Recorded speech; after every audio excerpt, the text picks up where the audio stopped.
Bon, que le Seigneur soit béni. Alors, on va parler de l'oreille spirituelle. Avoir l'oreille spirituelle. Seigneur, conduise toutes choses, que ton règne demeure parmi nous. Au nom de Yeshua, notre Seigneur et Sauveur, Père de gloire. Voilà, avoir l'oreille spirituelle. Alors, frères, sœurs, et beaucoup de chrétiens croient que pour réussir dans la vie spirituelle, la vie chrétienne, dans la marche chrétienne et réussir dans la vie, il faut avoir une vie, je ne sais pas, il faut jeûner tout le temps, il faut avoir une connaissance comme pas possible, il faut connaître tous les versets de la parole. En fait, on se met la pression, beaucoup se mettent la pression bêtement parce qu'ils pensent que sans le jeûne et la connaissance de la parole exacte, ils ne peuvent rien entreprendre, ils ne peuvent pas remporter de grandes victoires. Alors qu'une seule chose est importante, une seule chose que le Seigneur nous demande, une seule chose pour pouvoir, n'est-ce pas, aller plus loin, pour pouvoir marquer son temps, marquer sa génération, une seule chose, c'est l'obéissance. Voilà. De Genèse à Apocalypse, les hommes et les femmes qui ont marqué leur temps, qui ont remporté de grandes victoires, de grandes batailles, et c'était des hommes et des femmes obéissants. Voilà. L'obéissance. Pourtant, c'est quelque chose qui est difficile à l'être humain de faire. Pourquoi? Parce qu'il y a une lutte, comme la parole le dit, permanente en nous.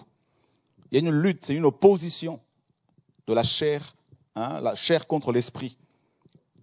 Voilà, Paul dit, la chair désire le contraire de l'esprit, et l'esprit désire le contraire de la chair. Il y a une lutte. Pas de cahier, pas de... Voyez? L'obéissance, donc avoir l'oreille spirituelle. Pourquoi? Pour pouvoir obéir au Seigneur. Et pourquoi obéir au Seigneur? Parce que sans l'obéissance, il n'y a pas la gloire du Seigneur. Sans l'obéissance, on ne marque pas sa génération. Sans l'obéissance, on ne fait rien. Frères, sœurs, je me répète, la première ou le premier opposant de ta vie, bien sûr, c'est toi-même, c'est moi-même, c'est la chair, notre chair. Souvent, des chrétiens vont passer des heures et des heures pour combattre le diable, chasser le diable, les démons, tout ça. Ils sont trop mystiques, ils deviennent mystiques. Alors que leur premier ennemi, c'est d'abord leur chair. Et c'est un ennemi qui nous côtoie en permanence. On dort avec, on se réveille avec, on se lave avec, on mange avec, tout. Et c'est cet ennemi-là qui veut à tout prix nous éloigner du plan du Seigneur. D'accord? Voilà. Et donc, l'être humain, comme vous le savez, l'être humain est un esprit, d'accord, esprit, et cet esprit a une enveloppe, c'est le corps physique. Maintenant, au centre de l'esprit de l'homme, vous avez l'âme. Voilà, là, c'est le corps physique. Et là, à l'intérieur, là, vous avez l'esprit. Maintenant, qu'est-ce qui se passe? Le corps physique, comme vous le savez, a des sens. Il y en a 5. Voilà. Et ces sens s'opposent au sens ou à la volonté du Seigneur. Donc, il y a les 5 sens de la chair. Il y a aussi l'esprit qui a des sens, qui a aussi les yeux spirituels, tout ça, l'oreille spirituelle, et tout ça, le langage spirituel. Et voilà. Donc, on a 5 sens physiques, il y a aussi les 5 sens spirituels. Et donc, ces 2 sens s'opposent.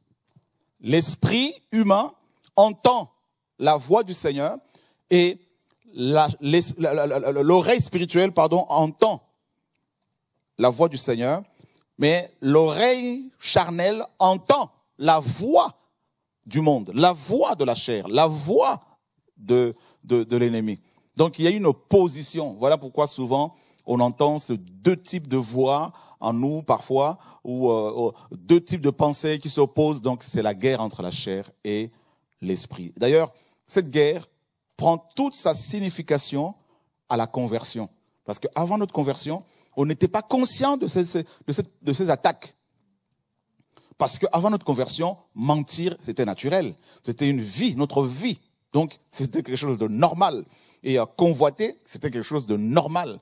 Hein? On convoitait sans être gêné, sans se sentir mal. Parce que c'était notre vie. Parce qu'on est né dans ce péché, on a grandi dedans, donc c'était quelque chose de normal. Vous voyez? Et c'est ce que Paul disait. Je n'ai connu la convoitise que quand j'ai entendu la loi dire « tu ne convoiteras pas ». Et c'est alors que le combat contre le péché a commencé, littéralement. Vous voyez? Voilà. Donc, c'est la révélation, c'est la loi du Seigneur qui, n'est-ce pas, va définir le péché. C'est la loi du Seigneur qui va révéler le péché. Et une fois que tu as la connaissance du péché, que convoiter n'est pas bon, mentir n'est pas bon, n'est-ce pas? Du coup, qu'est-ce qui se passe? Il y a une lutte qui commence. Voilà. C'est pour cela que tu as plus de combats au niveau de la chair, au niveau des pensées impures, au niveau, une fois converti, qu'avant ta conversion, ce qui est tout à fait naturel, normal. Et souvent, quand les chrétiens ont ce combat-là, commencent à vivre ce combat-là, ils vont chercher la délivrance alors qu'ils n'ont pas forcément péché. Mais non, on ne va pas te délivrer par rapport à ce combat-là parce que c'est un combat de tous les jours, de tout le temps. C'est une lutte. D'où l'importance de porter sa croix tous les jours, de prier le Seigneur tous les jours, de méditer la parole tous les jours pour avoir la force nécessaire de mener ce combat-là. D'accord? Donc, il y a ce que Paul appelle aussi l'entendement spirituel, avoir l'entendement. Et donc là, c'est l'oreille spirituelle. Donc, vous voyez, je dis bien que de Genèse à Apocalypse, les hommes et les femmes qui ont servi le Seigneur, c'était les hommes et les femmes qui avaient développé l'écoute, qui avaient, n'est-ce pas, l'oreille spirituelle, qui écoutaient le Seigneur, qui recevaient sa parole. Et ceux qui ont échoué, c'est des gens qui n'avaient pas l'écoute. D'ailleurs, le Seigneur dit l'obéissance dans 1 Samuel, on peut le prendre, chapitre 15 par exemple, l'obéissance. Donc, vous voyez bien que obéir vient du verbe shama. Et shama veut dire aussi écouter. Donc, écoute, obéir, ça vient, c'est le même verbe en hébreu. Donc, vous voyez que on ne peut pas obéir si on n'a pas écouté, si on n'a pas entendu. Voilà. Shama, c'est écouter, entendre, obéir. Alors, 1 Samuel, chapitre 15, ça c'est un des versets que je garde dans mon cœur depuis ma conversion. Ça, c'est parmi les premiers versets que j'ai eu à garder dans mon cœur.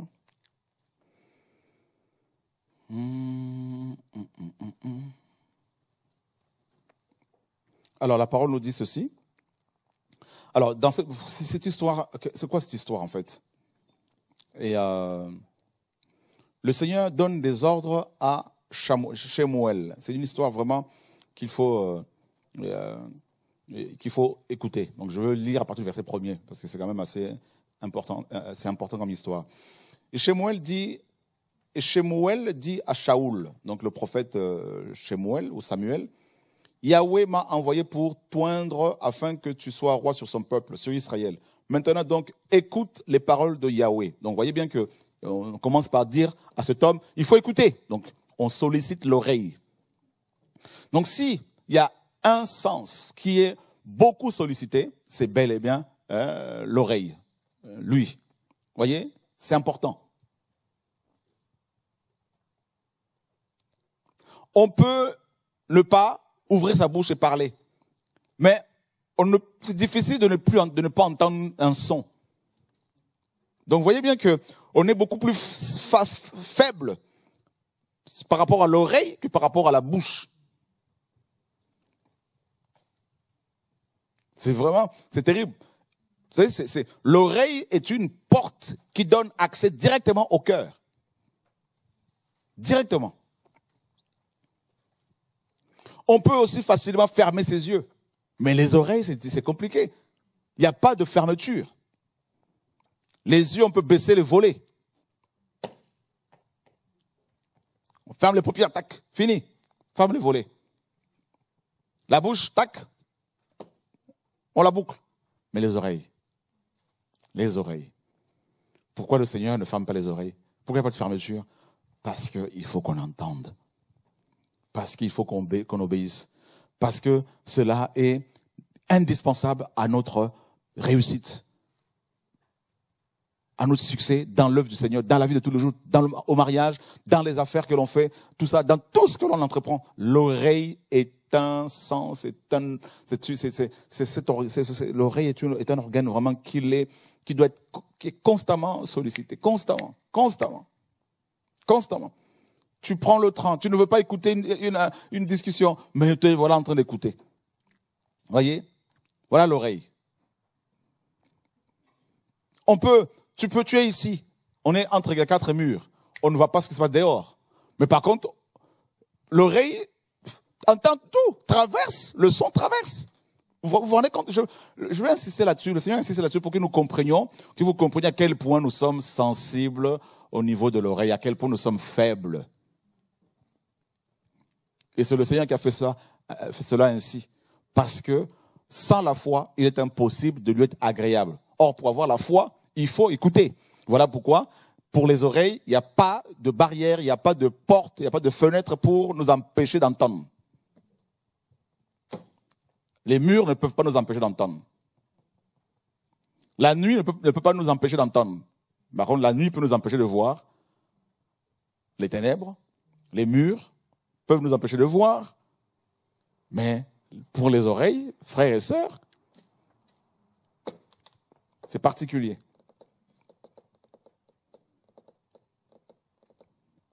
Alors, le prophète dit au roi, écoute les paroles du Seigneur, de Yahweh. Ainsi parle Yahweh Sabaoth.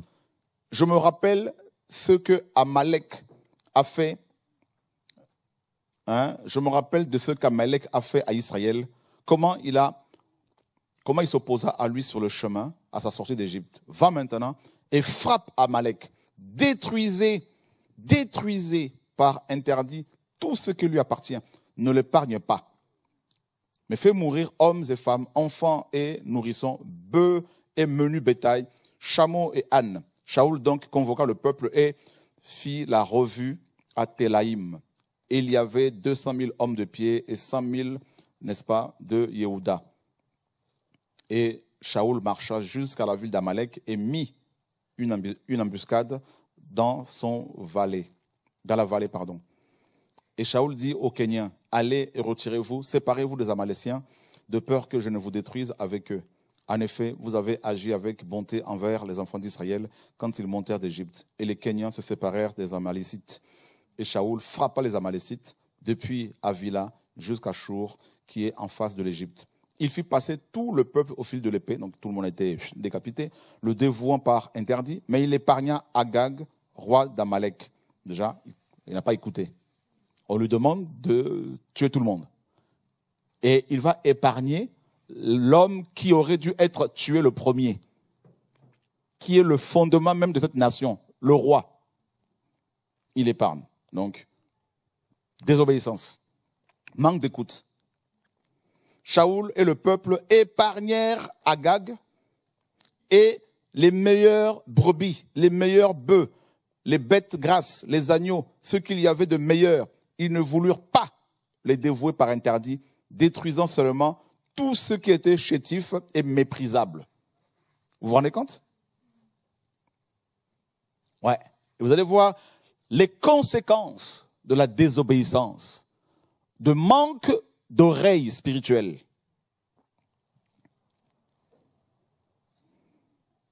Et alors la parole de Yahweh vint à Shemuel en disant, je me repens d'avoir établi Shaoul pour moi, car il s'est détourné de moi et n'a pas exécuté mes paroles.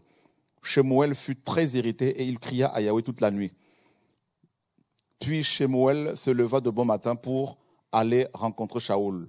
On lui rapporta que Shaoul était venu à Carmel et qu'il avait érigé un monument, puis il s'était retourné, puis s'en était retourné pour enfin descendre à Gilgal.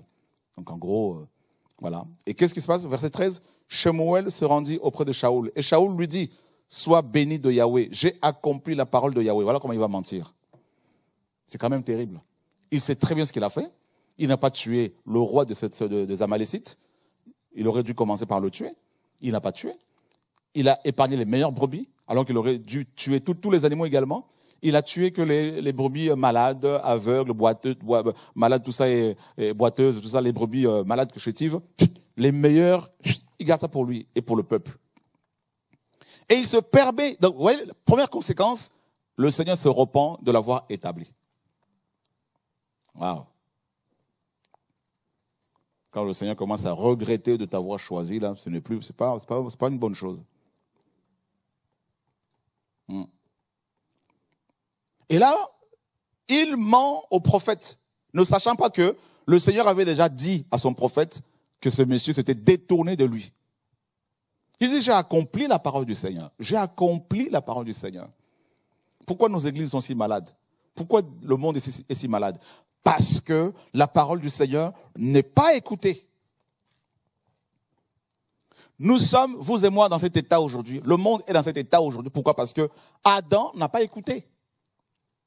Adam n'a pas écouté. Donc vous voyez que tous les problèmes que nous avons aujourd'hui, c'est parce que Adam n'a pas eu l'oreille spirituelle. Donc, on revient encore à ce que je disais. L'oreille est mes amis, est un organe. Vraiment, là, c'est très sensible, mais très sensible, mais très sensible.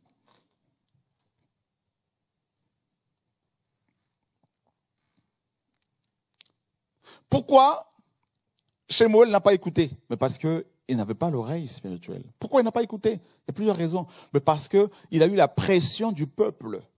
Le peuple a dit non, non, non, non, non. Nous, on a vu des meilleures choses là-bas. Non, non, on peut pas, on peut pas, on peut pas. La pression du monde, la pression des gens qui nous approchent, la pression de la famille, la pression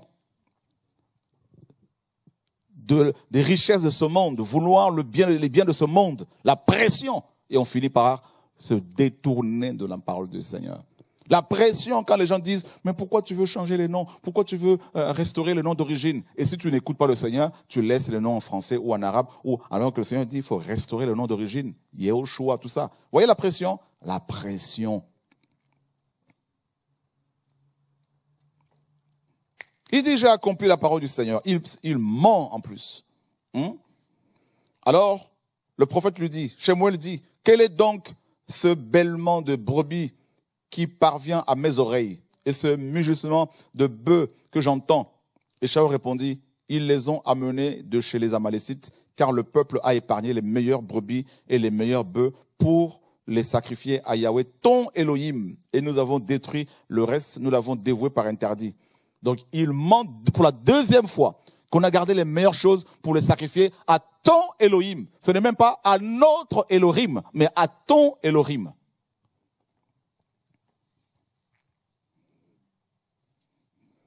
Shemuel dit à Shaoul, laisse-moi et je te déclarerai ce que Yahweh m'a dit cette nuit. Et il lui répondit, parle. Shemuel dit, n'est-il pas vrai que quand tu étais petit à tes yeux, tu as été fait chef de tribu d'Israël et Yahweh t'a oint pour roi d'Israël?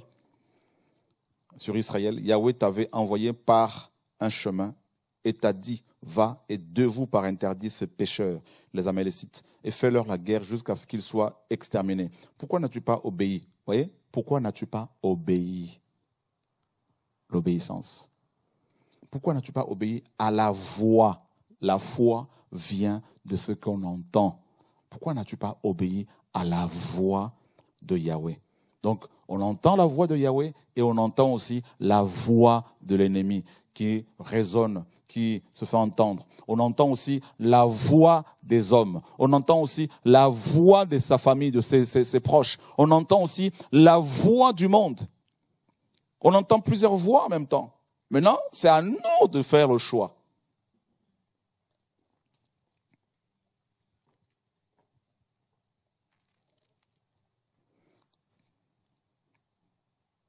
Et pourquoi t'es-tu jeté sur le butin et as-tu fait ce qui est mal aux yeux de Yahweh?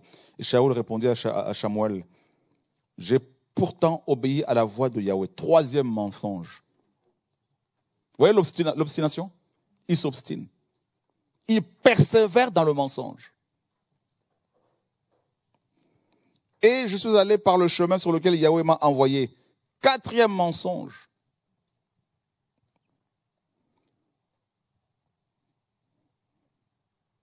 Et j'ai amené Agag, roi des Amalécites, et j'ai dévoué les Amalécites par interdit. Mais le peuple a pris des brebis et de bœufs, du butin, le meilleur de ce qui devait être voué à une entière destruction pour le sacrifier à Yahweh. Un autre mensonge, donc le peuple. Donc il est en train de se dédouaner. Ce n'est pas moi, mais c'est le peuple qui a décidé. Mais c'est toi qui as été établi roi. C'est toi qui as reçu l'appel. C'est toi qui as reçu la vision. C'est toi à qui le Seigneur a confié le mandat. Mais pourquoi n'as-tu pas écouté? Pourquoi tu as écouté les gens qui sont autour de toi? Pourquoi tu as écouté les gens qui t'imposent leur vision? Pourquoi tu as écouté les sœurs, les frères?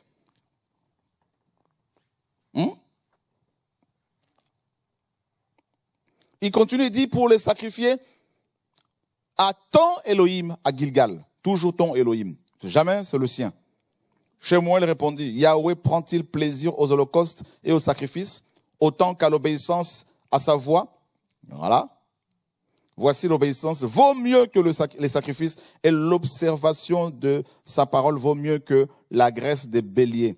Car la rébellion est un péché autant que la divination. Donc le Seigneur dit que la rébellion est autant punissable et punissable autant au même titre que la divination, la sorcellerie, tout ça. Vous vous rendez compte? Ça veut dire que quelqu'un qui s'oppose à la volonté du Seigneur pour le Seigneur, cette personne est comparée à une sorcière, à un sataniste, à une sataniste. Vous vous rendez compte? Voilà. Donc, vous voyez que la sorcellerie, là, c'est pas seulement quand on sort la nuit pour aller manger les gens, c'est le fait de s'opposer à la volonté du Seigneur pour ta vie alors que tu sais ce qu'il faut faire. Si tu t'y opposes en péchant malgré cela, tu deviens pour le Seigneur un sorcier. Et la résistance ne l'est pas moins que l'idolâtrie. Et les téraphim. Donc vous voyez bien que l'idolâtrie, la rébellion sont des péchés que le Seigneur, puisqu'il ne veut pas que l'on pêche, mais des péchés qui ont plus de conséquences que d'autres, tels que l'idolâtrie, l'impudicité, l'adultère, toutes ces choses-là. Et voilà pourquoi le Seigneur dit fuyez l'idolâtrie, fuyez l'adultère, les relations sexuelles illicites, tout ça là. Voyez? Donc, et là il dit mais la désobéissance, eh ben, vous voyez, la désobéissance est aussi coupable que l'idolâtrie. Donc, c'est quelqu'un qui désobéit, qui n'écoute pas le Seigneur, cette personne-là, pour le Seigneur, cette personne est une personne idolâtre, c'est une sataniste, une sorcière, quelqu'un qui consulte, qui travaille pour le diable. Voilà pourquoi le Seigneur n'a pas mis des barrières aux oreilles comme avec les yeux, les paupières, tout ça, et comme avec mes amis, la bouche, on peut fermer avec les lèvres, on ferme sa bouche, tout ça. Mais pour les oreilles, il n'y a rien. Il n'y a rien. Il laisse les oreilles ouvertes en permanence parce qu'il ne veut pas, parce qu'il veut que nous écoutions. Nous l'écoutions. Et il ne veut pas, deuxièmement, parce qu'il ne veut pas que nous soyons considérés comme des idolâtres, parce qu'un idolâtre, c'est quelqu'un qui ne peut jamais accéder au ciel. Il ne veut pas que nous soyons des idolâtres et en même temps des satanistes. Parce que si tu n'écoutes plus, tu es idolâtre, tu es sataniste. Voilà.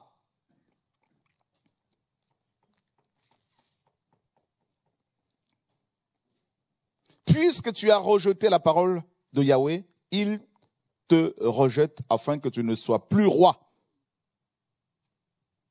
Fini. Et on connaît l'histoire. Et son royaume lui a été arraché. Un acte de désobéissance va, n'est-ce pas, engendrer, mes amis, toutes ces conséquences. La déchéance de ce roi, la perte de la royauté, la perte de sa position. Il a perdu à la fois son identité, il n'était plus roi, et aussi sa position. Parce que quand on désobéit au Seigneur, on perd sa position, donc on chute. Chuter, c'est tomber d'un lieu élevé vers un lieu plus bas. C'est ça, la chute. Comme Satan. Donc, on perd sa position. Parce que présentement, en tant que chrétiens, nous sommes ressuscités et assis dans les lieux célestes en Christ. Ça, c'est notre position. Nous sommes dans les lieux célestes en Christ, à la droite du Père. Ça, c'est notre position. Mais celui qui est désobéi au Seigneur, parce qu'il a manqué l'écoute, celui qui va pécher volontairement, véritablement, et qui va désobéir au Seigneur, ben, il tombe de cette position-là. Donc, il perd la position. Et deuxièmement, ben, celui qui pêche est du diable, donc il perd son identité de fils ou de fille. À moins qu'il ne se repente rapidement pour retrouver cette position-là et cette identité. Mais après, il y a des conséquences quand même. Donc c'est pour ça que la désobéissance, c'est quelque chose de grave. L'obéissance, c'est capital. Pourtant, on en parle très peu dans les assemblées.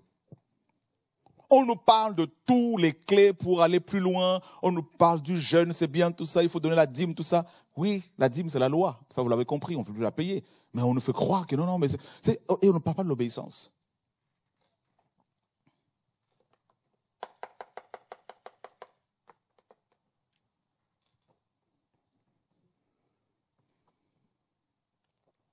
C'est difficile d'obéir sur le plan charnel parce que, comme je vous dis, dès le début de l'enseignement, je vous ai dit qu'il y a une opposition entre la chair et l'esprit.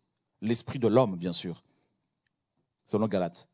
Ton esprit, mon esprit veut prier. Notre esprit veut les choses spirituelles. L'esprit, c'est l'homme intérieur. Et l'homme intérieur a besoin de la nourriture pour pouvoir fonctionner correctement. Comme l'homme extérieur, notre chair, qui a besoin de boire, de manger, de se reposer.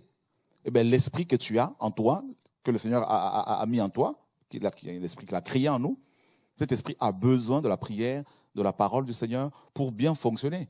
Et donc, vous voyez, l'homme extérieur veut les choses de ce monde, veut des belles voitures, belles maisons, tout ce que tu veux, tout ce qui frappe le regard, tout ça. Et l'esprit veut le ciel, la chair, l'homme extérieur veut la terre. Donc, il y a un déchirement, il y a une opposition. Voilà pourquoi, sur le plan humain, c'est difficile d'obéir.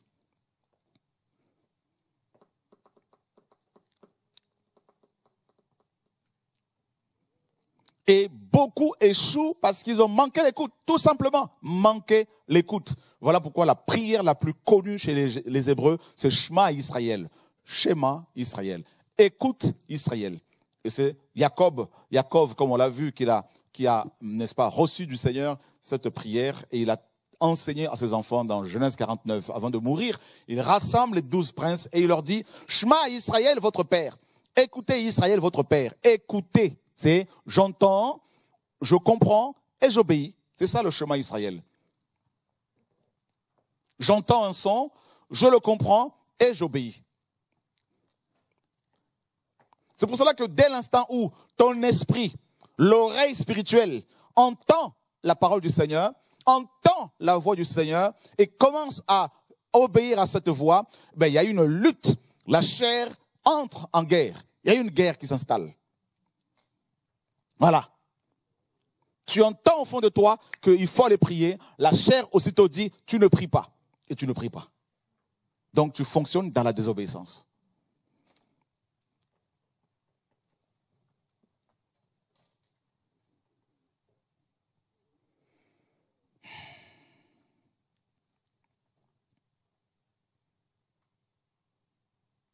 Oh Seigneur. Et Moshe, dans Deutéronome 6,4, il dit aux enfants d'Israël, Shema Israël, écoute Israël, écoute d'abord. Écoute, Adonai, notre Elohim, Adonai est un. Ça, il faut que tu l'écoutes. Et quand ce scribe, dans Marc 12, 28, pose la question au Seigneur, quel est le plus grand de tous les commandements? Et le Seigneur dit quoi? Il a commencé par dire d'abord, Shema Israël. En tant qu'Hébreu, Yehoshua a rappelé à ce docteur de la loi le Shema Israël. Parce que tu ne peux pas donner la loi à quelqu'un sans avoir appelé cette personne à écouter. Shema Israël, écoute, entends, comprends et obéis. Ce que je veux te dire. Yahweh, notre Elohim, Yahweh est un. Ah ok, donc j'ai entendu, j'ai compris, maintenant je vais obéir. C'est-à-dire, je ne veux pas prier plusieurs divinités parce que j'ai compris, j'ai entendu, j'ai saisi qu'il y a un seul Elohim. Voilà. Le Seigneur prend Ézéchiel, il l'amène dans la vallée d'ossements desséchés. Il lui montre ces eaux qui étaient là, il n'y avait plus d'air, il n'y a plus de nerfs, plus de chair, plus de peau, plus rien.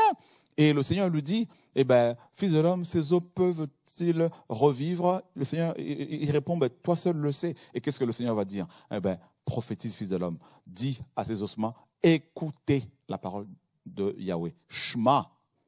Vous vous rendez compte, c'était des ossements desséchés. Il n'y avait plus d'oreilles physiques. Mais il leur demande, il dit, dis-leur d'écouter.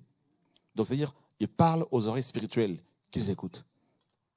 Et il a parlé, il a prophétisé, et les os ont écouté, et on a vu ce qui s'est passé. Il y a eu la résurrection. Voilà pourquoi on nous dit que la foi vient de ce qu'on entend. La foi vient de ce qu'on entend. Donc, c'est pour ça qu'il ne faut pas entendre n'importe quoi. Il faut entendre la parole du Seigneur.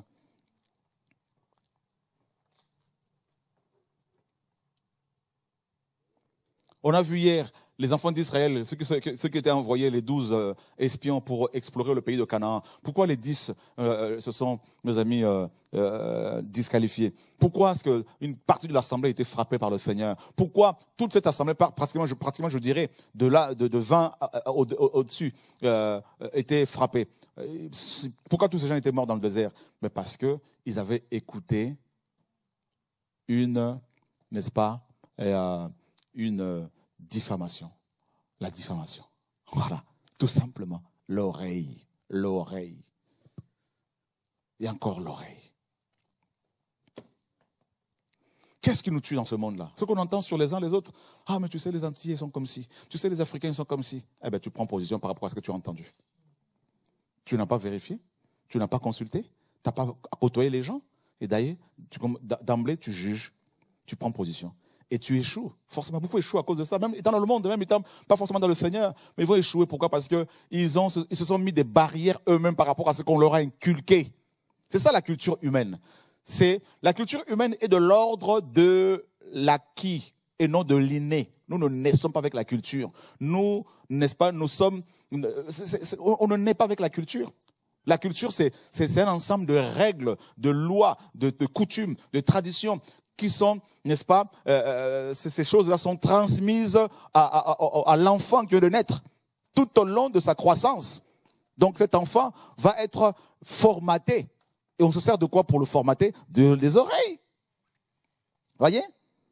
Et cet enfant à qui on a parlé, à qui on a décrit mal les Antillais, les Africains, les Arabes, les Blancs, les Noirs, tout ça là, eh bien cet enfant, qu'est-ce qu'il va faire? Il va prendre position, il va condamner sans avoir écouté, il va juger et il passe à côté.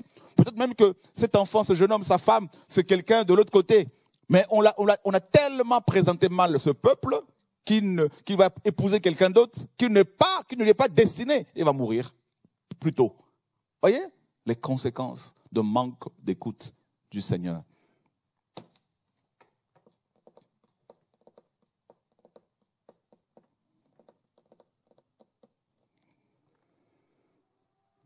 Les gens ne naissent pas racistes, ils le deviennent par rapport à ce qu'ils ont entendu, par rapport à ce qu'ils ont vécu. Vous voyez? Voilà. Nous sommes les conséquences, les résultats de ce que nous avons entendu, de ce que nous entendons.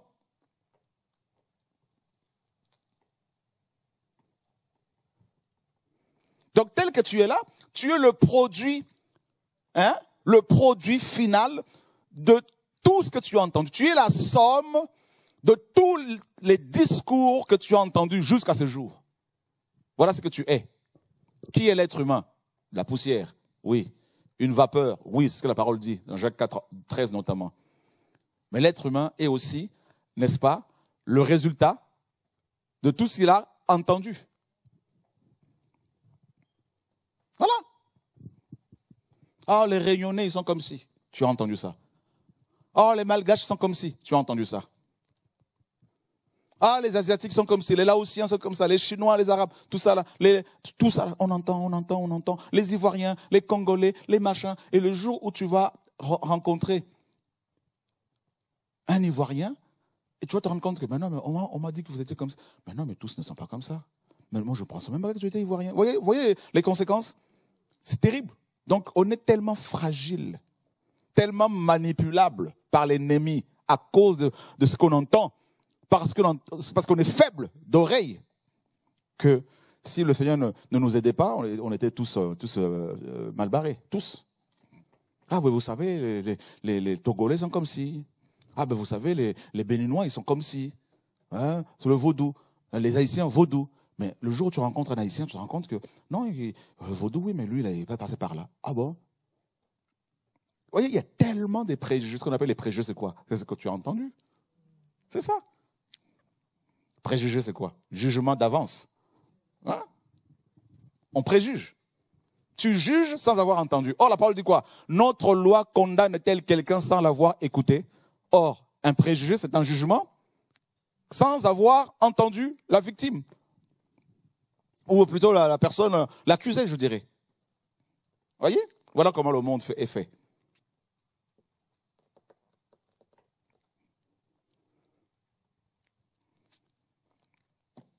Oh Seigneur.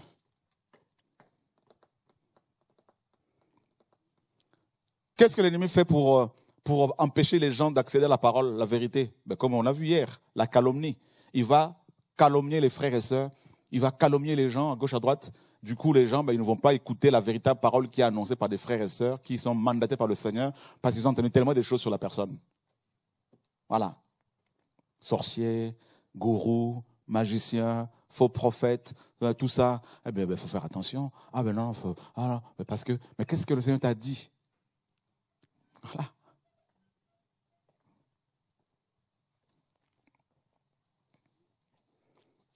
Ésaïe chapitre 50. Pourquoi beaucoup n'ont pas la foi? Pourquoi beaucoup n'ont pas foi au Seigneur? Mais par rapport à tout ce qu'ils ont entendu. Ésaïe 50, verset 4. Adonai Yahweh m'a donné la langue de disciple pour que je sache soutenir par la parole celui qui est faible. Matin après matin, il me réveille, il réveille mon oreille, littéralement. Donc ça, la nouvelle traduction là. Il réveille mon oreille pour que j'écoute comme un disciple. Matin après matin, il me réveille, il réveille mon oreille. Voilà. Ça veut dire que si l'hébreu utilise le verbe réveiller ici, c'est que l'oreille spirituelle, là on parle de l'oreille spirituelle, hein, parce que l'oreille physique écoute tout le temps, ne dort jamais. Jamais, ça il faut le savoir. Voilà. Mais l'oreille spirituelle peut s'endormir. Ah oui. C'est pour ça que quand on parle du réveil spirituel, le réveil spirituel c'est quoi? C'est le réveil aussi de l'oreille spirituelle. C'est le réveil spirituel, c'est le réveil de l'oreille spirituelle, le réveil des yeux spirituels. En fait, c'est le réveil des sens spirituels. Les yeux spirituels, l'oreille spirituelle, le toucher spirituel, hein, l'odorat spirituel, tout ça là. Et parce que il y a aussi, les démons dégagent une odeur nauséabonde. Et celui qui a l'oreille spirituelle ou celle qui a l'oreille spirituelle peut entendre des odeurs bizarres. Voilà, tu entends une odeur alors personne ne l'entend, mais pourtant toi tu l'entends, tu sens plutôt cette odeur bizarre. Tu sens une odeur bizarre que quelqu'un, dégage. Et les gens disent, non, mais moi, je ne sens rien. Mais non, moi, je sens quelque chose. Mais parce que tu as l'odorat spirituel qui est réveillé. Voyez? Et là, le prophète Ésaïe dit que le Seigneur, matin après matin, il réveillait, c'est ce qu'il disait, son oreille. Pourquoi? Pour écouter comme un disciple. Ah, qui est un disciple? Donc, celui qui obéit, c'est le disciple. Ah, parce que tout disciple accompli, Luc 6, 40, sera comme son maître. Ah oui, le disciple, c'est celui qui entend le maître. C'est ça. Donc quand on parle de disciple, il y a un maître automatiquement. Voilà pourquoi le Seigneur a dit, faites des nations des disciples. Il n'a pas dit faites des nations des chrétiens, mais des disciples. C'est-à-dire des hommes et des femmes qui vont écouter le maître, le seul maître, Yehoshua, comme Jude le dit. Voilà. Oh Seigneur, sauve-nous. Qui a un problème avec l'oreille spirituelle? Ouais. Seigneur, sauve-nous.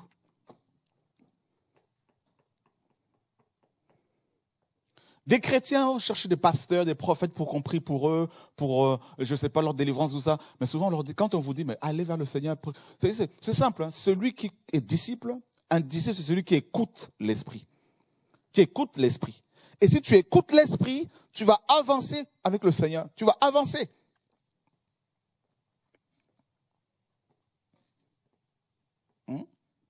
Matin après matin. Mais pourquoi le matin? Ah oui, parce que le matin, quand tu te réveilles, eh ben, tu vas aller travailler, tu vas t'occuper à diverses occupations, et tu vas rencontrer des gens qui parlent, tu vas entendre toutes sortes de sons, et tu as besoin d'avoir l'oreille spirituelle aiguisée, réveillée, pour n'entendre que le Seigneur.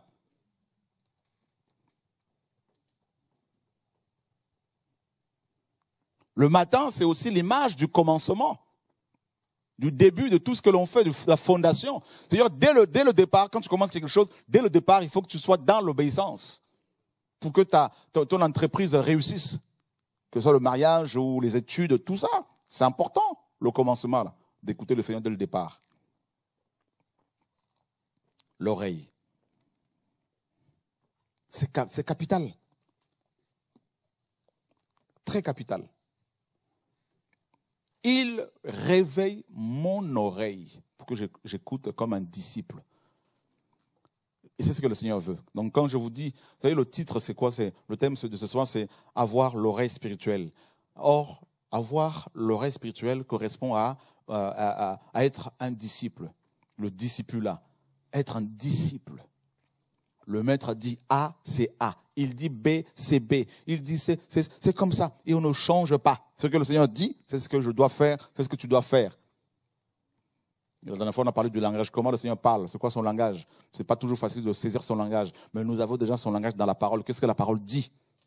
Donc ça veut dire que dans tout ce que nous faisons, nous devons nous dire toujours qu'est-ce que la parole dit. Seigneur, les gens sont méchants, je ne veux plus les côtoyer. Qu'est-ce que la parole dit? La parole dit qu'il faut continuer à annoncer la parole, l'évangile. Voilà.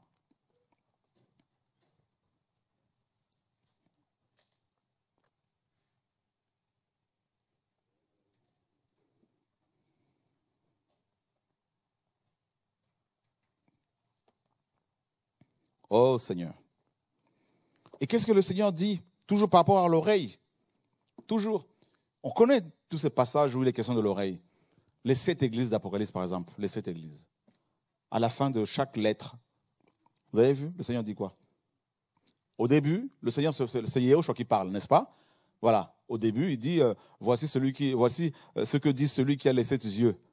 Voilà. À chaque fois, c'est Yéhoshua. Et à la fin, vous allez constater que c'est l'Esprit qui parle. Donc, pour vous montrer que l'Esprit, le Yéhoshua, c'est le même être. Et à la fin de chaque lettre, de cette lettre adressée aux 7 églises d'Apocalypse, le Seigneur dit à chaque fois que celui qui a l'oreille, que celui qui a une oreille pour entendre, qu'il entende. Pourtant, la parole est donnée, hein? Mais il dit à la fin, à chaque fois, que celui qui a l'oreille, c'est au singulier, pour entendre, pour qu'il entende. Donc ça veut dire que c'est cette lettre adressée aux 7 églises d'Apocalypse. Tous n'allaient pas les saisir, tous n'allaient pas comprendre le message du Seigneur. Voilà. Seuls ceux et celles qui avaient l'oreille spirituelle.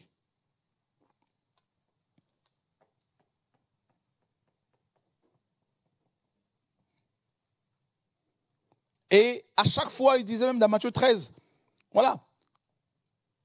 Bénis sont vos yeux qui voient ces choses et vos oreilles qui entendent ces choses. Et Ésaïe dit quoi? Ésaïe avait dit quoi? Ce peuple, n'est-ce pas? Et non, c'est terrible. Ce peuple n'a pas compris le message parce que son oreille était endurcie, son cœur endurci. Voilà. Seigneur, sauve-nous.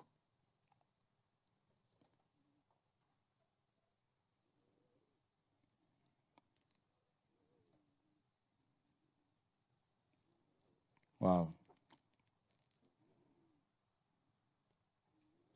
Et il disait aux pharisiens, effectivement, il disait, même dans Matthieu 15, hein, là nous sommes dans Luc chapitre 7, et voilà, les gens n'ont pas compris le message du Seigneur. Pourquoi? Parce que, voilà, L'oreille, l'oreille, l'oreille. Manque d'oreille, manque d'écoute. Toujours. Matthieu 15, par exemple.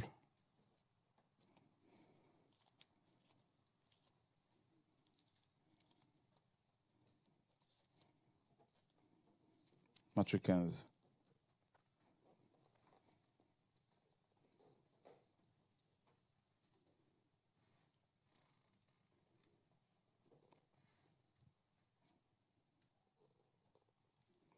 Ouais, Matthieu 15, que le Seigneur soit béni pour sa parole. Et donc, on voit à partir du verset 1er, alors les scribes et les pharisiens viennent de Jérusalem auprès de Yeshua en disant, pourquoi tes disciples transgressent-ils la tradition des anciens, car ils ne se lavent pas les mains quand ils prennent du pain? Mais il leur répondit, il leur dit, et vous, pourquoi transgressez-vous le commandement d'Élohim à cause de votre tradition? Car Élohim a commandé en disant, honore ton père et ta mère. Et il a dit aussi, celui qui maudit son père ou sa mère finit à la mort. Mais vous dites, voyez? Donc le Seigneur dit, et eux ils viennent, non, non, non, non, non, non, non, non, non, on ne va pas écouter. Manque d'oreille. Manque d'oreille. Manque d'oreille. Voilà. Et Ésaïe a dit, ben, ils sont maudits, ils sont frappés parce qu'ils ont remplacé la parole par leur propre commandement. Voilà. Et regardez le verset 15. Mais répondant, il dit, toute plante que mon Père céleste n'a pas plantée sera déracinée. Laissez-les, ce sont des aveugles qui guident des aveugles. Voilà. Voilà. Donc, manque d'oreille, l'oreille. Et si vous regardez dans Matthieu chapitre 13, qu'est-ce que le Seigneur dit? Et au verset 10, et les disciples s'étant approchés, lui dirent, pourquoi leur parles-tu en parabole? Et répondant, il leur dit, parce qu'il vous a été donné de connaître les mystères du royaume des cieux, mais qu'à eux, cela n'a pas été donné. Car on donnera à celui qui a et il sera dans l'abondance, mais à celui qui n'a pas, on ôtera même ce qu'il a. C'est pourquoi je leur parle en parabole, parce qu'en voyant, ils ne voient pas. Vous vous rendez compte? Ils voient physiquement. Vous voyez ici, le verbe voir est utilisé à 2 reprises. 2 fois de suite. En voyant, donc physiquement d'abord, ils ne voient pas. Donc il n'y a pas de contradiction. C'est ça, non? Donc tu vois physiquement, mais tu ne vois pas spirituellement. Vous voyez bien qu'ici, le Seigneur parle de 2 types de sens. Le premier, c'est le sens physique. Le deuxième, c'est le sens spirituel. C'est une... qui n'avait jamais vu les choses comme ça là? Ah, le Seigneur nous enseigne, gloire au Seigneur. Hein. C'est pourquoi je leur parle en parabole, parce qu'en voyant, ils ne voient pas, et qu'en entendant, ils n'entendent pas et ne comprennent pas. Ah, vous voyez? Donc ici, nous avons les yeux physiques, premièrement.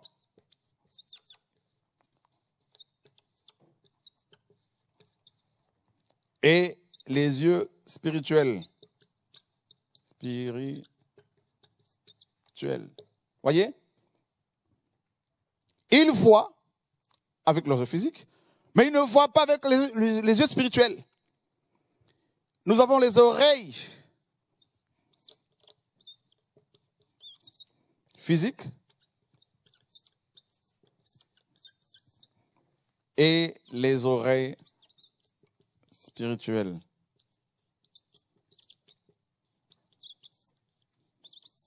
Voilà. Donc la parole confirme ce que je vous disais tout à l'heure. Nous avons les sens physiques et nous avons les sens spirituels. Voilà pourquoi la parole nous dit, Paul dit aux chrétiens de Corinthe, vous êtes encore charnels. C'est-à-dire vous êtes dirigés par vos sens physiques charnels.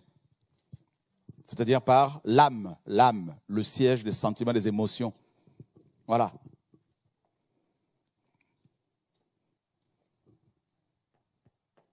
Donc du coup, beaucoup n'ont pas la foi. Pourquoi? Parce qu'ils marchent par la vue. C'est-à-dire qu'ils marchent avec les yeux physiques, avec les oreilles physiques. Pourtant, il faut marcher par la foi. La foi, c'est les yeux spirituels. La foi, c'est le sens spirituel. Voilà. Vous comprenez? Voilà.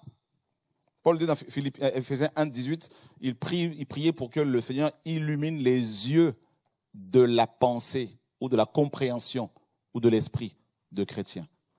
Voyez? Ah. Donc les yeux, l'âme a des yeux.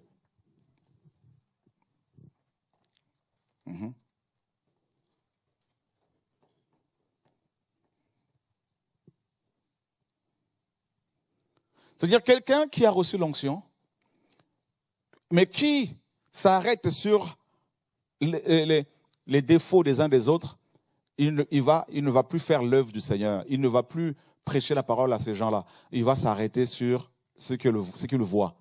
Mais il ne va pas voir ce que le Seigneur est capable de faire avec ces gens-là. Il y en a, ils ne veulent pas changer, ça c'est autre chose. Là, on les avertit, ils ne veulent pas, on s'en sépare, la parole est claire. Après les avoir vraiment, vraiment avertis.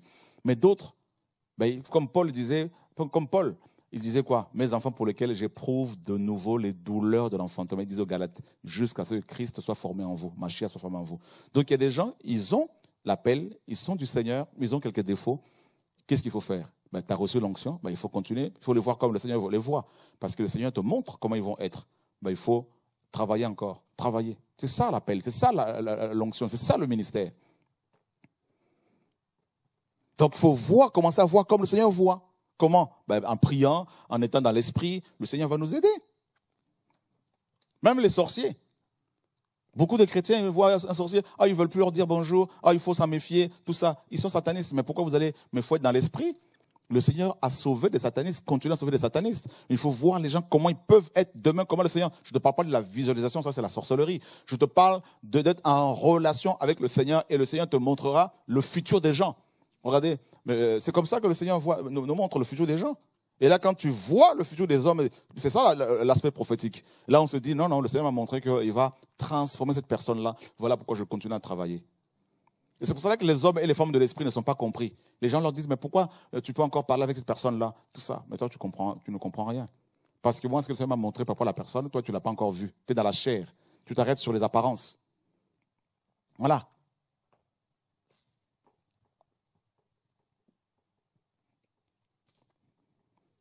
Le christianisme est un christianisme, le christianisme, il y en a deux, le véritable et le faux. Le faux, c'est les apparences. Le vrai, c'est le cœur, l'intérieur. Et aujourd'hui, je prends un exemple, une femme qui arrive au programme, à l'assemblée, dévêtue, mal habillée. Et souvent, on va la condamner, on va lui balancer des pierres. Alors que cette personne-là, demain, peut être une vraie prophétesse du Seigneur. Qu'est-ce qu'il faut faire? Il faut voir comment le Seigneur voit. Le Seigneur te montre, il dit non, t'arrête pas sur son apparence, approche-la, parle avec la personne. Moi, il y a des gens qui se sont convertis ici, je me rappelle, des sœurs, des frères, que des gens m'ont dit, cette sœur-là, elle vient de se convertir, il faut faire attention, elle vient pour te faire tomber, tout ça.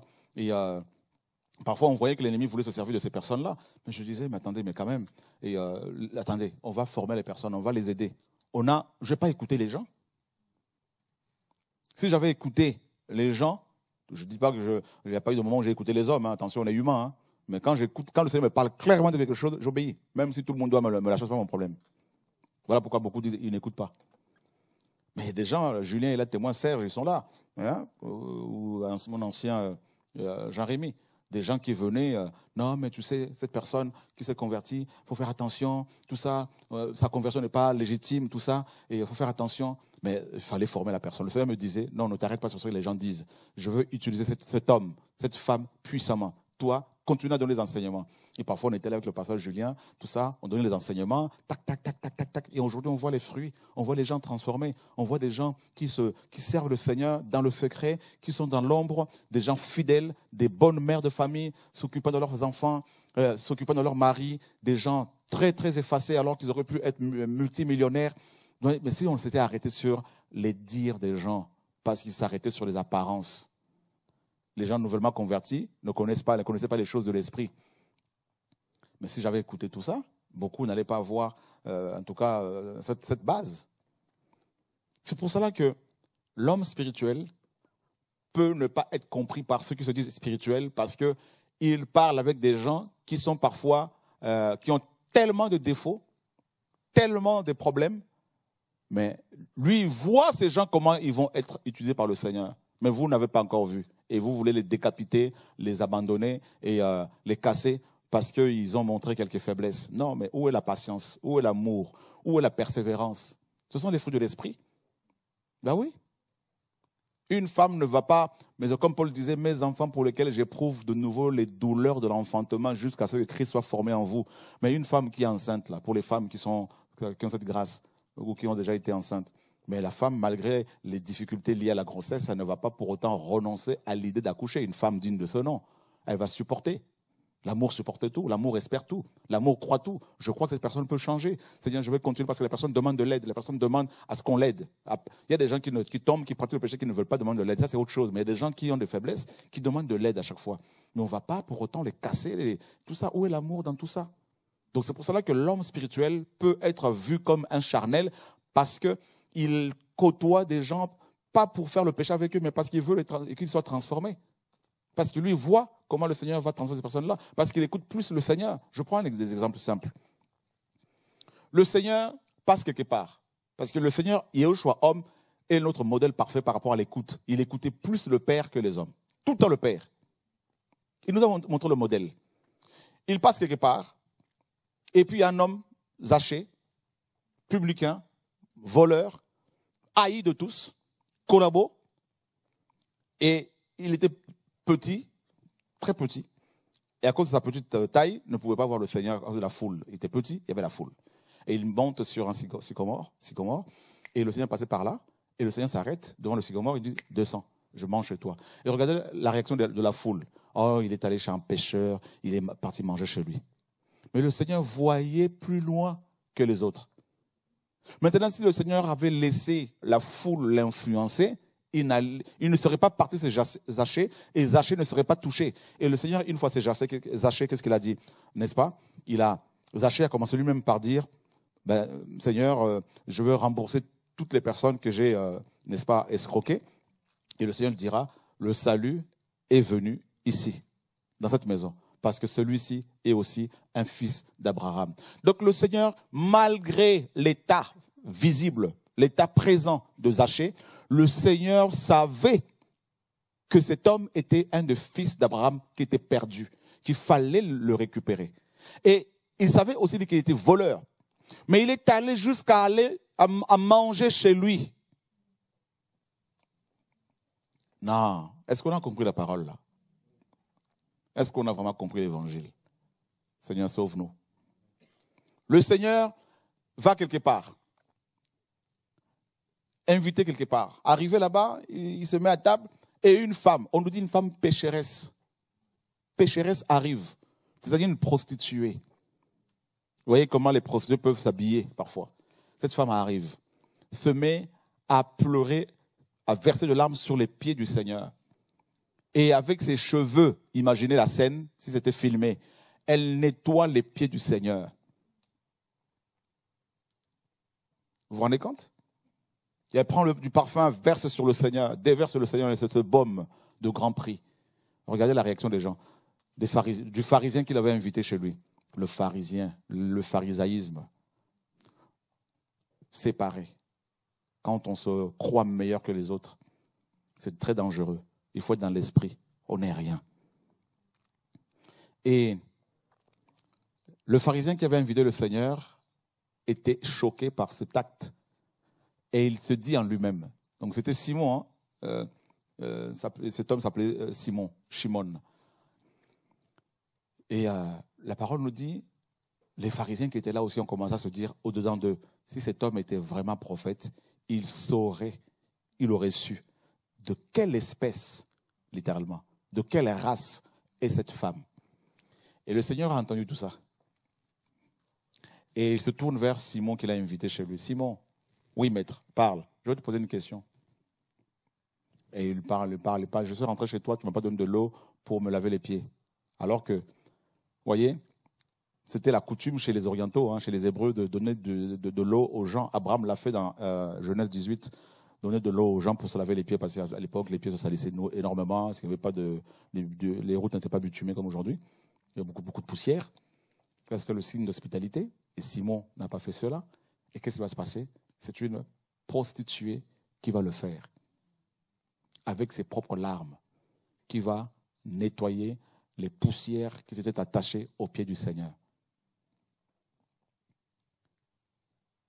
Et le Seigneur dit, tu ne m'as pas parfumé. Elle a fait.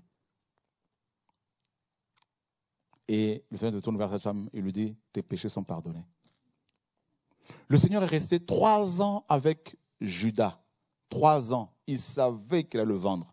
Il savait qu'il était méchant. Mais il lui a donné l'occasion de changer. Même s'il n'allait pas changer. Mais comme le Seigneur est juste, il fallait quand même qu'il lui donne du temps, l'occasion de pouvoir se repentir, pour ne pas que Judas dise « Tu n'as pas été juste avec moi, tu l'as été avec les autres. Parce qu'avec moi, tu n'as pas été patient, comme ta parole dit que l'amour est patient, tu n'as pas été patient. » Donc c'est pour cela que nous devons être justes. Celui qui a l'oreille spirituelle, il va être juste. Il va comprendre que l'onction qu'il a reçue, ce n'est pas une onction qui doit l'amener à être, là en train de lapider les autres, mais plutôt les aider. Je dis bien, il y a des satanistes qui ne veulent pas changer. Moi, il y a des frères avec lesquels je me suis séparé parce que 20 ans de collaboration après, je découvre qu'ils ne sont pas du Seigneur. Là, il n'y a plus rien à faire. Séparation. Séparation. Mais toi, tu t'es séparé de quelqu'un au bout de combien d'années d'aide, de prédication, d'enseignement?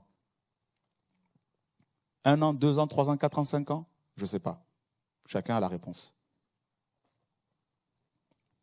Il y a des gens avec lesquels je me suis séparé. Le Seigneur m'a dit, sépare-toi. C'était au bout de 10 ans de collaboration. Je ne cautionnais pas leurs péchés, pas du tout. Dans les coulisses, je donnais des conseils. Je corrigeais. Et il y en a qui ne comprenaient pas. Je les faisais asseoir. Assis-toi, mis sous discipline. Parce que tu dénonces le mal, et avec le bâton, tu frappes, avec la houlette, tu récupères. Et on a vu des gens se transformer. On a vu des gens aller plus loin. On a vu des gens venir se convertir.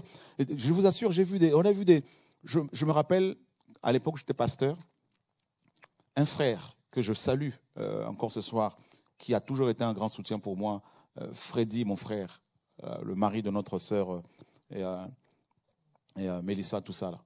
Un couple qui m'a personnellement beaucoup encouragé et je tiens à le témoigner ce soir. Freddy, un frère, un de mes enfants de la foi, qui ne m'a jamais lapidé comme la plupart. Et là, Freddy arrive à l'assemblée, à l'époque j'étais pasteur, à Draveil. Je me rappelle, il y avait une sœur qui était au protocole, une sœur qui était là, à Guadeloupe, Martinique, une jeune très zélée, tout ça, qui aimait le Seigneur, et qui voit Freddy arriver, là, il y a de cela 20 ans, 19 ans. Freddy avait des dreadlocks, tout ça.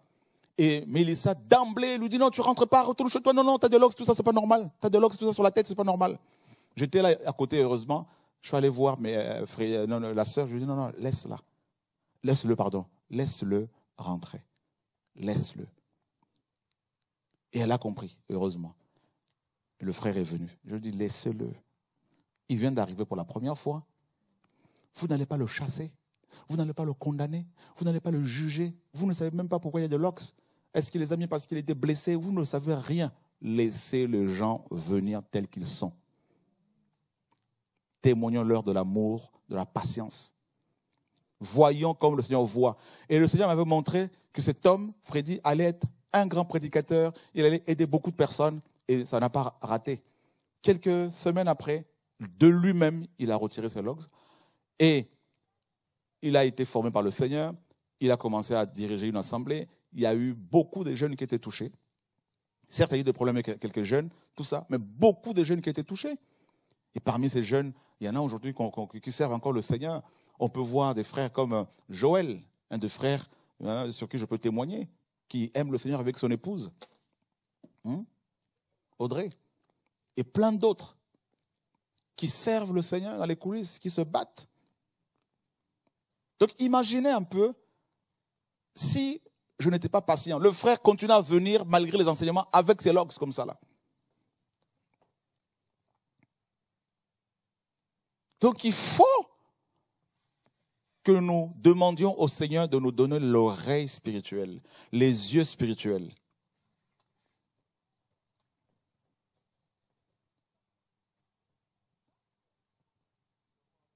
Pour voir comment les gens peuvent être.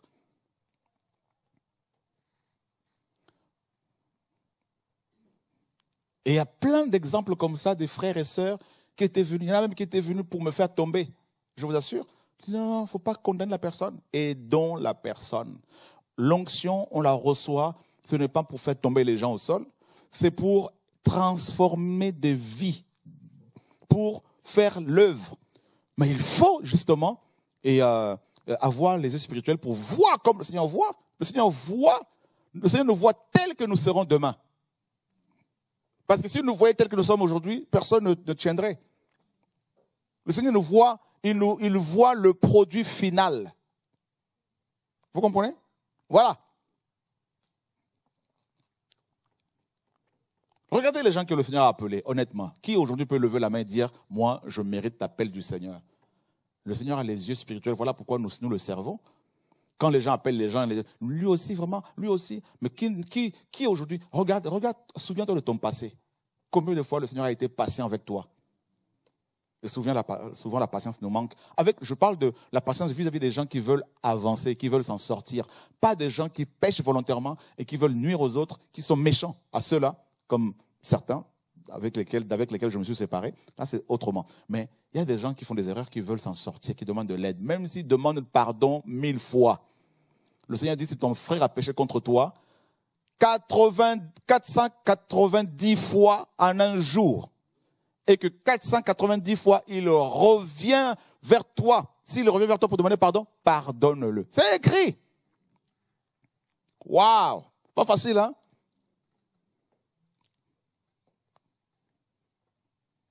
Vrai ou faux? Est-ce qu'on a compris la parole là? Qui s'aperçoit que nous avons des choses à apprendre?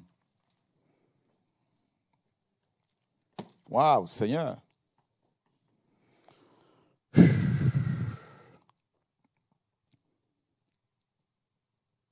Hier, une sœur était venue.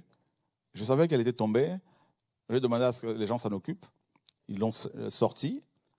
Et à la fin, elle est restée. À la fin, je suis allé la voir quand même pour parler avec. Alors, c'est comment? T'es toujours de... Non, non, j'ai arrêté. Oh, Seigneur, Seigneur dit, il faut laisser. Voyez? Tu vois comment les gens peuvent être demain. Tu leur donnes la possibilité. La patience. Toi, tu plantes à peine une graine. Tu veux déjà que la graine donne un arbre avec des fruits. Mais il y a un problème. Il faut de la patience. Il faut arroser la graine. Regarde, tu prends une pépite, je ne sais pas, d'oranger, je ne sais pas, et tu plantes ça. La graine là, tac. Mais ce n'est pas au bout de 2 jours que ça va donner des oranges. Hein. Il faut arroser, il faut nettoyer, il faut aider. Vous voyez la patience? Toi, tu vois déjà les oranges qui seront là demain. Les gens ne voient pas encore. Mais qu'est-ce que tu fais? Pourquoi tu arroses? Laissez. C'est ça la formation que nous sommes appelés à donner aux frères et sœurs. C'est ça être pasteur. C'est ça être apôtre. C'est ça être prophète. C'est ça être évangéliste. C'est ça être ancien. C'est ça être dirigeant spirituel. C'est ça être, mes amis, un dirigeant. Il ne suffit pas d'avoir l'onction, la connaissance, mais il faut avoir les yeux spirituels, il faut avoir les oreilles spirituelles, il faut avoir l'entendement spirituel, il faut avoir la compréhension spirituelle, il faut avoir la patience du Seigneur, il faut avoir l'écoute pour pouvoir servir le Seigneur.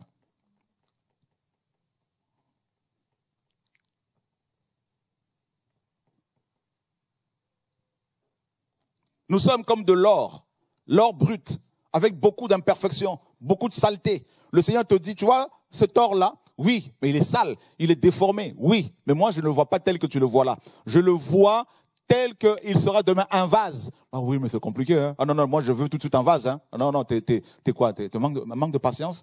Manque de patience? Et tu dis que tu as l'esprit du Seigneur, l'esprit de patience, l'esprit d'amour? Ah non. Je vous dis bien, ceux et celles qui demandent de l'aide. S'ils demandent de l'aide, même s'ils pêchent tout le temps, ils demandent de l'aide, il faut continuer à les aider, à les encourager, à leur donner la parole. Je me rappelle un autre frère, mon frère Moïse, un des anciens, que je salue ce soir, un des frères qui m'encourage beaucoup. À l'époque, il allait voir plusieurs sœurs, telle sœur, je vais t'épouser. La sœur dit non. Le lendemain, il allait voir une autre sœur, tac, non. À chaque fois, combien de fois je le fais asseoir? Moïse, viens ici. Je sais que là où il est, il nous entend. Qu'il l'appelle un peu là pour écouter son témoignage un peu là, rapidement là. Moïse, viens là. Assis-toi, sous discipline. Les gens disaient, mais pourquoi tu le laisses encore comme ça là? Mais pourquoi tu... Je dis, il demande pardon à chaque fois, non? Oui, mais il faut l'aider. Il a cette faiblesse-là, il faut l'aider. Que les forts supportent les faibles. C'est écrit ou pas? Ben voilà. Mais toi, tu ne supportes pas et ça, tu commences déjà à lapider. Ça y est, c'est fini, je veux plus, je suis au ciel là-bas. Non, c'est pas ça l'œuvre. Il faut que tu sois à l'écoute. Écoute le Seigneur autrement. N'écoute pas ta chair. Sois pas dans les émotions, sois dans l'esprit. Écoute la parole. Oh, yo, yo, yo, yo, yo, yo, yo, yo, yo, yo. Mais oui, mais ma mère est sorcière. Bah oui. Mais ta mère, en tant que sorcière, elle t'a porté 9 mois dans son ventre. Elle ne t'a pas mangé, non? Mais maintenant que tu es dans le ciel là-bas, pourquoi tu l'as fui? Donc tu es devenu pharisien. Pharisien veut dire séparé. Donc ça veut dire que toi, tu es meilleur que les autres. Oh non, mais le Seigneur m'a dit, non, le Seigneur a dit, il faut sauver les gens. Vrai ou faux? On peut se séparer on peut se cacher pendant 1 mois, 2 mois, mais il faut, comme cette sœur qui certainement m'entend ce soir, qui vient me voir au bureau, qui me dit, mes parents sont sorciers, moi je veux plus appeler, je veux pas qu'ils viennent chez moi, je veux pas aller chez eux. Je dis, mais attends, mais comment tu veux les sauver? Ta maman quand même t'a porté 9 mois. Après, par ton comportement, on peut dire que nous sommes une secte alors qu'on vous dit la parole, on vous dit ce qu'il faut faire, ce que la parole dit. Et il y a quelques jours, elle m'envoie un message, elle dit, vraiment, je suis allé voir mes parents, ça s'est bien passé. Je dis, tu vois, mais alors, être chrétien, c'est ça. C'est pas être bizarre, là.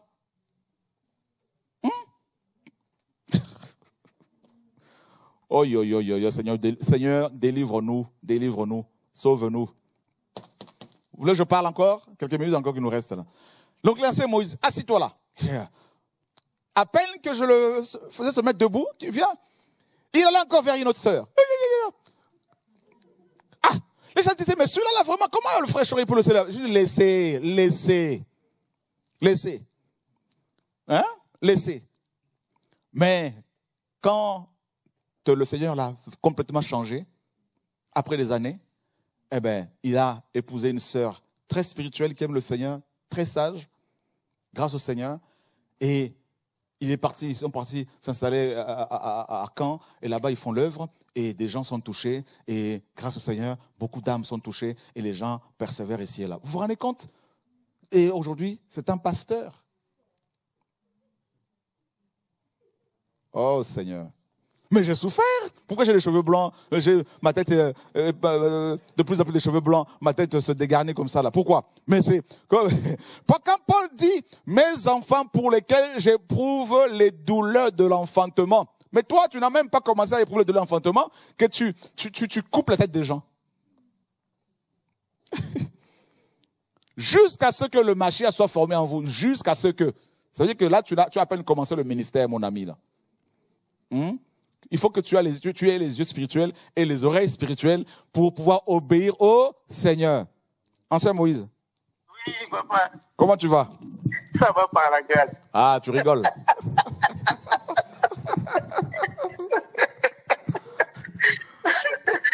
Le Seigneur est bon.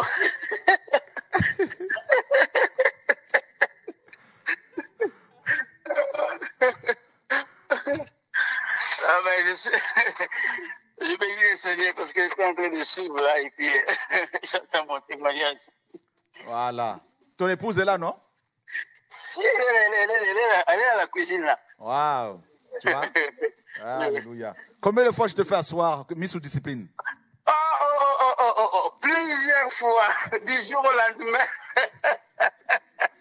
Mais c'est bien d'être obéissant parce que je vois le fruit aujourd'hui.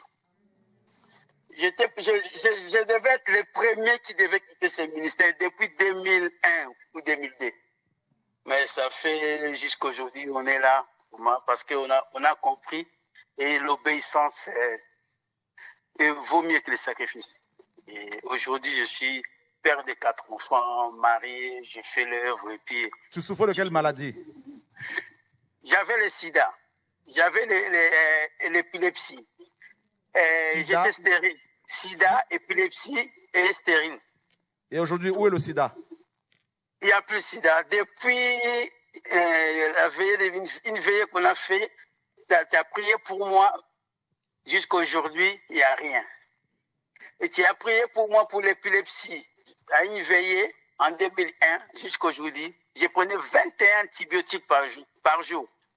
7 le matin, 7 l'après-midi, 7 le soir avant de dormir. Et je ne pouvais pas passer minuit. Si je passais minuit, j'allais faire une crise. Et tu m'as dit, aujourd'hui, moi, je vais prier pour toi et tu verras ce que le Seigneur fait. Jusqu'à aujourd'hui, ça fait 20 ans, je n'ai pas pu faire une crise. J'étais stérile, condamné par le médecin que je suis stérile. Aujourd'hui, je suis père de 4 enfants, voire même des jumeaux. Donc ça, c'est... Alléluia. J'étais sans papier pendant 18 ans sans papier. Ah? Pendant 18 ans sans papier, le Seigneur m'a donné le titre de séjour. 18 ans sans papier. Oui. Et qui t'a guéri? Yehoshua Amashia. Qui t'a donné toutes ces choses-là? Yehoshua Amashia. On va se voir plus tard. Que le Seigneur soit béni. Amen. Vous voyez? Gloire au Seigneur. Ah oui, on l'a acclamé. Il avait le sida. Il était épileptique. Il prenait 21 cachets par jour. 7 le matin, 7 à midi, 7 le soir. Il était stérile. Sans papier. C'est-à-dire condamné comme pas possible. Et il avait ce problème sexuel. Et le Seigneur me montrait que c'était un pasteur, un prophète. Maintenant, qu'est-ce qu'il fallait faire? Il fallait écouter les gens, le diable, ou avoir un cœur de père, persévérer, continuer à prier, à aider les gens, à les voir transformer comme le Seigneur veut le transformer, tout ça là. Voyez? Et parce que le Seigneur m'a donné cette grâce de l'écouter, concernant notamment ce frère à l'époque, et aujourd'hui, on voit le travail qui se fait. Il devait même aller à Keene pour s'occuper de notre centre de formation. À l'époque, j'avais une pièce, une maison là-bas pour... il y avait une maison pour un centre. Il avait commis une erreur. Je lui ai dit, tu ne pars plus.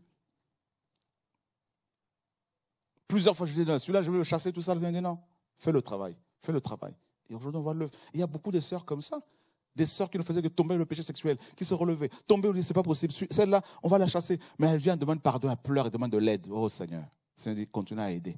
Quand c'est comme ça, on ne donne pas de responsabilité à la personne, on l'aide dans les coulisses. Mais s'il n'y a pas l'amour, si vous n'avez pas l'amour pour les âmes, la persévérance, si vous n'avez pas l'écoute de l'esprit, ne prétendez pas servir le Seigneur. Parce que le Seigneur a été patient envers vous, envers nous, envers moi. Il est patient envers chacun de nous et il continue à nous transformer. Frères et sœurs, nous devrions être comme le Seigneur Yehoshua, qui est le modèle parfait. Voyez, avoir l'oreille spirituelle. Beaucoup sont disqualifiés par le Seigneur dans leur appel parce qu'ils écoutent plus leur chair, ils écoutent plus les hommes, plus le diable, plus le monde que le Seigneur. Donc si tu écoutes plus la chair, tu vas pécher, tu vas faire n'importe quoi. Si tu écoutes plus la chair, les hommes, tu vas passer à côté. Mais si tu restes à l'écoute de l'esprit, tu vas aller plus loin. Le Seigneur ne demande pas grand-chose, juste l'obéissance. L'obéissance. Il te dit A, tu le fais simplement.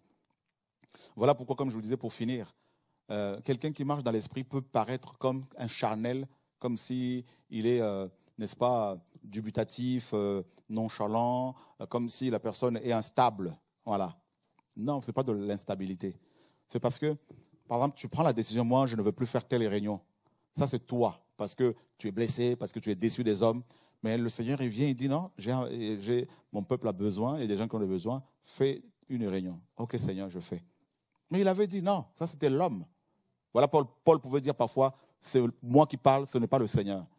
Voyez? Donc, restez à l'écoute. Combien de fois j'ai eu la pression pour ne pas traduire la Bible? Combien de fois j'ai eu la pression pour ne pas faire telle chose? Combien de fois j'ai eu la pression pour construire un grand bâtiment pour mettre une grande assemblée? Je dis, non, ce n'est pas ce que le Seigneur m'a dit. Je veux faire ce qu'il me dit. Et parce que tu écoutes le Seigneur, parce que tu vas écouter le Seigneur, eh bien, tu seras en opposition avec le diable, avec ta chair. Et c'est ce qu'il faut faire. Vaut mieux obéir au Seigneur plutôt qu'aux hommes. Et c'est ce que les apôtres ont dit. On leur a dit par les chefs, n'annoncez plus le Seigneur, ne parlez plus en son nom là. Pierre a dit, jugez vous-même s'il est plus correct de vous obéir à vous plutôt qu'au Seigneur. Nous ne pouvons pas ne pas parler des choses que nous avons vues et entendues. Donc, obéissez au Seigneur. Obéissons au Seigneur. Voilà pourquoi la parole même dit dans Éphésiens 6, enfants, obéissez à vos parents pour que tout aille bien pour vous. Vous voyez l'obéissance? L'oreille. L'oreille. L'oreille. Écoutons le Seigneur. Père, que ton nom soit béni. Garde-nous. Donne-nous à avoir l'écoute spirituelle. Seigneur, donne-nous à comprendre ta parole. Parce que la foi vient de ce qu'on entend, et l'on entend par le moyen de la parole d'Élohim. Tout ce que nous faisons, Seigneur, tout ce que nous faisons sont les conséquences, toutes les choses que nous faisons sont les conséquences de ce que nous entendons. Nous voulons t'entendre, nous voulons t'obéir. Au nom de Yeshua. Amen. Je crois qu'il y a quelqu'un qui nous appelle. On peut répondre à la personne, Julien, s'il te plaît. Et donc, écoutez ce que le Seigneur vous dit d'abord dans sa parole. Parce qu'il y a des gens qui vont dire, mais comment faire pour écouter le Seigneur? Mais c'est d'abord dans la parole. Qu'est-ce que la parole dit? Voilà. Écoutez la parole. Et ensuite, si le Seigneur vous parle dans votre cœur, par des convictions, ben, écoutez ce que le Seigneur vous dit. Quand moi, il m'a dit il y a quelque temps, dans mon cœur, par une conviction, mets en place le centre Eden d'Eloa, ben, j'ai écouté. Et puis, on voit les fruits aujourd'hui, grâce au Seigneur, des dons qui arrivent, tout ça, pour aider les frères et sœurs, pour nous aider par rapport à ce centre. Allô, bonsoir. Bonsoir. Oui. Non, je voudrais, j'étais en train d'écouter tout à l'heure, là, c'était en direct, je veux vraiment dire mon témoignage à propos de l'obéissance, parce que le Seigneur m'a guéri grâce à l'obéissance, parce que j'étais à l'écoute, vraiment, je n'ai pas écouté les hommes, j'ai écouté le Seigneur et vraiment, il m'a guéri de mon cancer de gorge. Waouh, gloire au Seigneur. Cancer de gorge guéri par le Seigneur, amen. Ouais. Parce que j'ai écouté vraiment sa voix. Quand qu'on m'avait annoncé à l'hôpital pour ça, j'ai pleuré, j'ai dit, pourquoi moi et tout ça. Et le Seigneur m'a dit, pourquoi moi et pourquoi pas toi? Pourquoi les autres, pourquoi pas toi? Alors je me suis repentie, j'ai dit, Seigneur, guéris-moi alors comme tu guéris tous les autres. Et il m'a donné le Romains 9, verset 17 à 21. Je suis là, Jules le potier. Alors j'ai obéi. Et j'ai dit, bon, je vais aller à l'hôpital parce que quand les gens parlaient beaucoup de la chimio, comment ça tue, comment ça y est, donc j'avais peur. Et je voulais que le Seigneur me guérisse. Donc, il a dit, non, c'est ma volonté qui compte. Alors, je suis partie, il était là-bas avec moi, l'amour, tout ça. Et les gens m'ont traité, il y avait l'amour autour de moi. Je sentais la présence de Dieu. Et aujourd'hui, le Seigneur m'a guéri, on a fait le scanner, tout est clean. Gloire au Seigneur, ma soeur. Bonne continuation en tout cas. Merci. Voilà, donc c'est ça, je voulais dire. L'obéissance, c'est vraiment important. Amen. Sans obéir à la voix de Dieu, l'écoute surtout. Amen. Voilà. Gloire au Seigneur. Merci, hein. Merci, que Dieu vous bénisse. Merci. Amen. Donc, au revoir. On a une sœur qui veut poser une question. Obéissez au Seigneur. Obéissons au Seigneur. Obéissons. Si le Seigneur te dit, reste chez toi 1 mois, tu restes chez toi 1 mois. Tu dis, reste chez toi 6 mois, tu restes. S'il te dit clairement, il faut obéir. S'il te dit, maintenant, c'est le temps de sortir, il faut sortir aussi. C'est comme ça que le Seigneur procède. Amen. Oui. Bonsoir. Bonsoir. En fait, je veux juste bénir le Seigneur pour le message d'aujourd'hui, parce que avant de commencer, quand tu as posé la question, qu'est-ce qui est difficile dans la marche chrétienne? Et c'était tout de suite, en fait, ce que j'avais reçu, c'est de l'écoute, en fait. Pour moi, c'est ce qui est capital. C'est la suite, le langage d'Élohim. Je l'ai écouté ce message au moins 3 fois, tellement... et aussi pour juste partager une expérience que j'ai vécue, c'était juste après le confinement.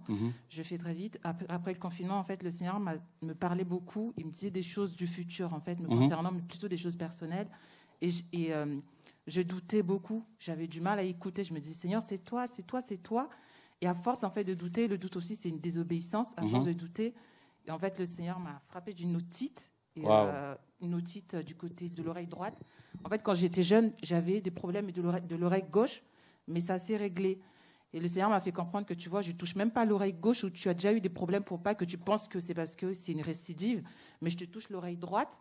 Et j'ai jamais souffert comme ça. C'était très, très douloureux parce qu'il me faisait comprendre que je n'ai pas écouté. Je n'arrivais pas à écouter. J'ai tout essayé. J'ai mis de l'huile d'olive, rien à faire. Et du coup, finalement, j'ai pris un rendez-vous chez l'ORL. Et au moment de faire le bilan, il m'a dit, non, ça va, mais j'ai quand même perdu en audition du côté de l'oreille droite. Et un jour, chez moi, comme ça, j'étais par terre, je pleurais tellement. Je vous assure, l'écoute, c'est tellement important avec le Seigneur, sinon on passe à côté de beaucoup de choses. Je me disais, mais si on refuse d'écouter le Seigneur, on peut mettre en péril, en fait, même notre salut, même il peut nous utiliser pour sauver une personne. Et à cause de la désobéissance, il nous laisse, il prend une autre personne, il nous disqualifie, et c'était juste ça que je voulais partager. C'est ça. Donc, en tout cas, que ça soit bien, ça nous touche. Juste pour finir, un passage qui me venait. Et il s'en alla, Luc 10, 38, vous notez simplement pour lire à la maison. Hein. Et en s'en allant, il arriva qu'il entra dans un village et une certaine femme du nom de Martha le reçut dans sa maison. Et elle avait une sœur appelée Myriam et qui, s'étant assise aux pieds de Yehoshua, écoutait sa parole. Voilà. Et on connaît l'histoire, hein? Mais Martha était distraite par beaucoup de soucis du service. Donc, beaucoup sont plus touchés par le service au lieu d'être plutôt à l'écoute. Étant survenue, elle dit, Seigneur, ne te soucies-tu pas que ma sœur me laisse servir toute seule? Dis-lui donc de m'aider. Mais répondant, Yehoshua lui dit, Martha, Martha, tu t'inquiètes et tu t'agites pour beaucoup de choses, mais une seule est nécessaire. Et Myriam a choisi la bonne part qui ne lui sera pas ôtée. Donc, elle était à l'écoute du Seigneur. Voilà la bonne part. Voilà, elle écoutait sa parole. Et on l'écoute en la lisant, cette parole, en la méditant tout le temps et en obéissant à ce qui est écrit. Donc, ça peut arriver que tu prennes des décisions et ensuite, si tu vois que tes décisions ne sont pas en accord avec la parole, ben, tu obéis au Seigneur. C'est aussi simple que ça. Nous sommes des hommes, nous faisons des erreurs de jugement parfois, mais il faut savoir revenir au Seigneur clairement et pour pouvoir avancer. D'accord? Que le Seigneur soit béni. Des gens qui n'ont pas écouté le Seigneur se sont mariés bizarrement et aujourd'hui on voit les prix, les conséquences, hein, les souffrances. Il y en a qui sont morts carrément. Donc, ne soyons pas rebelles. Un rebelle, c'est quelqu'un qui n'écoute pas, voilà, qui résiste. Écoutons ce que le Seigneur a à nous dire. Le Seigneur t'a confié une charge, t'a confié une ville, mais il ne faut pas l'abandonner, il faut continuer à faire le travail. Le Seigneur t'a dit, je te confie cette ville pour aider les pauvres, pour aider les gens. Si tu n'y vas plus, ça veut dire que tu es dans la désobéissance. Et donc, quand on commence une œuvre, il faut l'achever, il faut la terminer. Donc, c'est comme ça qu'il faut procéder. Il faut former les gens pour pouvoir prendre prendre la relève. Donc, faites le travail que le Seigneur vous donne à faire jusqu'au bout, en étant dans l'obéissance, même si c'est difficile, même si on vous lapide, même si on vous critique, restez plutôt à l'écoute du Seigneur. À la fin, si vous restez à l'écoute, les gens vont vous confirmer que c'est le Seigneur qui vous avait parlé. Ils vont confirmer. On le voit de plus en plus. Les gens viennent me voir, parfois me disent non, vraiment, c'est le Seigneur qui t'avait parlé, tout ça, et merci d'avoir écouté le Seigneur. J'ai parlé encore avec un frère hier, qui me dit, avant-hier, qui est avec nous, qui est parti il y a des années déjà. Et je l'ai appelé, il me disait, reste avec le message que le Seigneur t'a donné, continue à parler, à prêcher comme ça, parce que aujourd'hui, on voit que c'est le Seigneur. Donc, il faut rester à l'écoute du Seigneur et que le Seigneur vous garde, en tout cas, bonne continuation. À plus tard. Tu voulais dire quelque chose? Non, c'est bon. Au revoir.